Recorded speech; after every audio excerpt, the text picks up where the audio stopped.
My name is Claire. I'm 28, the daughter they love to overlook. Christmas dinner smelled like turkey and cinnamon. My mom, Linda, raised her glass to my sister, Vanessa. She bought a beautiful house, she said. Then her eyes cut to me. When will you finally settle down? Vanessa smirked. Grow up, Claire. Get your life together. The table waited for my nervous laugh. I set my fork down. I already did, I said.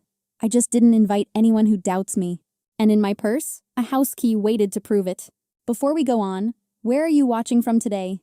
Kitchen, parked car, or a quiet room of your own? Echoes of Life is here with you. The story didn't start at Christmas. It started in a quiet Chicago suburb.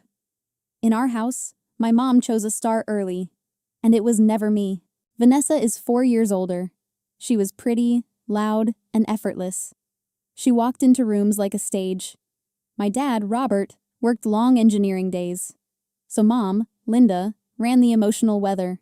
When Vanessa won a local dance competition, Mom exploded. Balloons crowded the living room ceiling. A cake shaped like a trophy sat center. Relatives took photos like it was the Olympics. Mom glowed, feeding Vanessa attention like air. That same year, I won a statewide writing contest. I brought home a crisp certificate in a folder. Mom glanced once while stirring gravy. That's nice, Claire, she said. Then she lifted Vanessa's costume photo. Look what your sister is doing, she added. It never stopped. At 10, I begged for a planned family picnic. Mom entered my room with her car keys. We have to cancel, she said. Vanessa needs a prom dress today. I suggested tomorrow. She cut me off. Your sister's things are more important. Months later, I had a piano recital. I searched the audience for Mom's face. Her seat stayed empty. Afterward, she shrugged. Vanessa had a volleyball game. Your sister needs me more, she said. At parties, I became the quiet corner. I held my paper plate like a shield. Adults circled Vanessa, asking about her life. I listened, smiling on command. Inside, I felt like background noise. Only Mia noticed. After gatherings, she found me on the porch. She whispered, "She has no idea what she's missing." I believed her for 10 seconds. Then I walked back inside anyway. By high school, favoritism wasn't a feeling. It was policy. By my late teens, favoritism became money and rescue. Vanessa got community college paid in full. Tuition, books, and gas were covered without questions. When I asked about state university, Mom frowned. That's expensive, Claire, she said, eyes on her phone.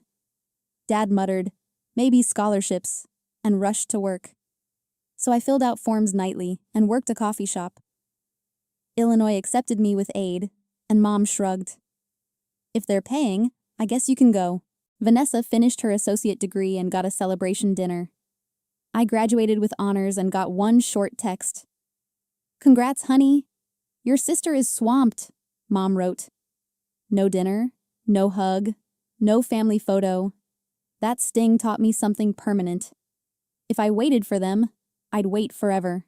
I moved to Chicago in a tiny apartment. I joined a small agency and did everything at once. Copy, reports, client calls, and tutorials after midnight. I tracked every dollar in a spreadsheet like a heartbeat. Mom called often, but Vanessa stayed the headline. When I shared progress, she redirected in 10 seconds. 3 years before that Christmas, I finally had a real win. I led a campaign that boosted sales almost 30%. My boss clapped and promised a promotion track. Mom insisted I come for a holiday dinner, so I did. I started sharing the campaign and the bonus. Mia smiled like she'd been waiting. Then Mom turned to Vanessa, smiling past me. Did you hear about Vanessa's new SUV? She announced. I sat there with my fork frozen midair. Later, Aunt Donna cornered me near the sink. Men don't like intimidating women, she said, politely cruel. Vanessa balances things better. Don't overdo the career. I nodded because arguing never changed my role. On the drive back, Mom rode with me. The heater rattled and streetlights smeared on wet glass. Vanessa is settled, she said. You're not getting younger. Something quiet clicked, like a lock turning. I stopped giving her details after that night. I doubled down at work instead. I took larger accounts and learned to pitch with clean numbers. I picked up 2 freelance clients on monthly retainers. Weeknights became invoices, and weekends became skill upgrades. I set automatic transfers into index funds and didn't touch them.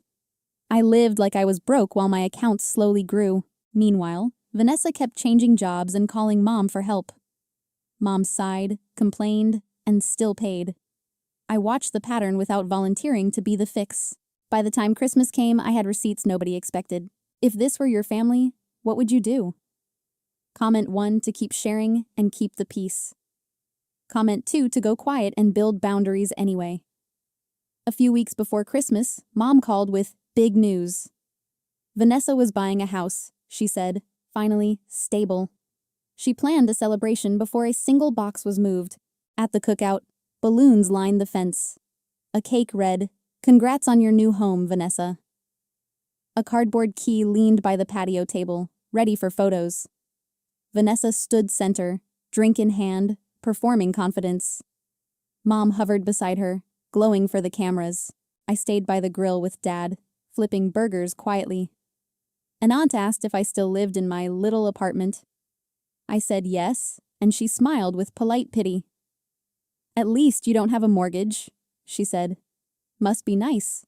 No real responsibilities." I went inside to refill the ice bucket. The kitchen smelled like lemon cleaner. Mom's voice came from the dining room, low and urgent.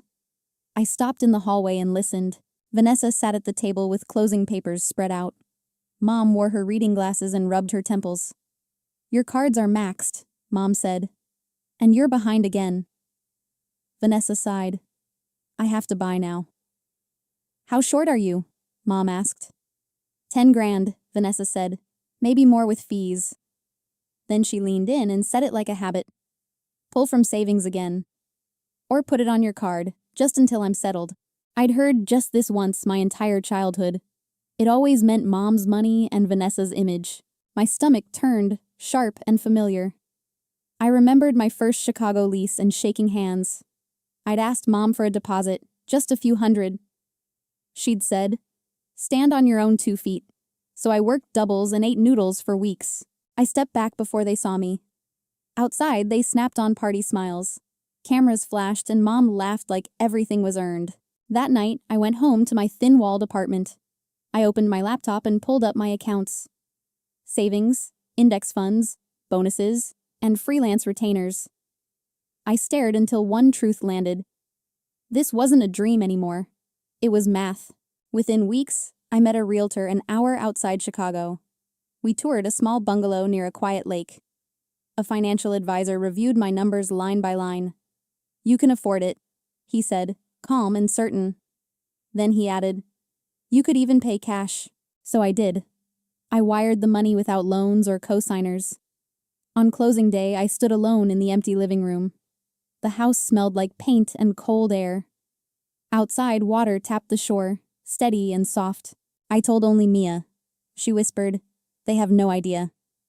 I said, "Good. This part stays mine." I just didn't know Christmas would drag it into daylight. Christmas at Vanessa's house looked like a holiday commercial. White lights, matching ornaments, cinnamon in the air. Mom moved through the kitchen like she owned it. Vanessa wore a red sweater dress and perfect makeup. When I walked in, she hugged me lightly. "You look nice," she said. Simple, but nice. Relatives filled the living room with small talk. I answered questions with short, vague lines. Work was fine. The city was busy. I didn't offer more than that. Dinner hit the table in heavy waves. Turkey steaming, rolls stacked high, forks clinking, glasses tapping. I stayed quiet and let the noise pass. Then Mom lifted her glass and smiled at Vanessa. "I'm so proud of my daughter," she announced. "Buying a beautiful house. Building a real future. This is what stability looks like." She paused, then turned her eyes to me. "Your sister bought a beautiful house, Claire," she said. "When will you finally settle down?" A few laughs fluttered and died.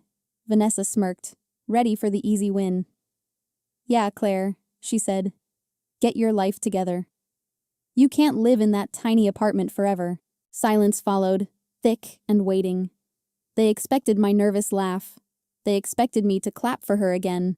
I swallowed my bite and set my fork down.